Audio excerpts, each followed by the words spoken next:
আসসালামু আলাইকুম ভিউয়ার্স, কেমন আছেন সবাই? ফারাজি টেকনোলজির নতুন একটি ভিডিওতে স্বাগত জানিয়ে শুরু করছি আজকের ভিডিও। তো আজকে আমি ফারাজি টেকনোলজিতে এসে ফারাজি টেকনোলজির নাজমুল ভাইকে পাইছি। তো নাজমুল ভাই আজকে আমাদের ডেল XPS 13 এর দুইটি ভেরিয়েন্ট আমাদের দেখাবে, 10 জেনারেশন এবং 11 জেনারেশন। সো আমি কথা বেশি না বাড়িয়ে নাজমুল ভাই থেকেই আমি প্রোডাক্টগুলো সম্পর্কে আপনাদের জানানোর চেষ্টা করব। তো নাজমুল ভাই কেমন আছেন? এই তো ভাই আলহামদুলিল্লাহ ভালো।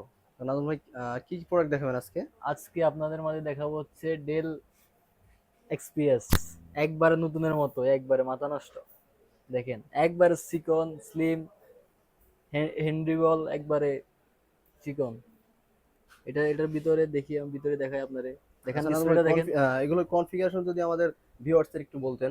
এগুলোর কনফিগারেশন এগুলোর কি? কনফিগারেশন হচ্ছে i5 এর 10 জেনারেশন, 8 জিবি র্যাম, 256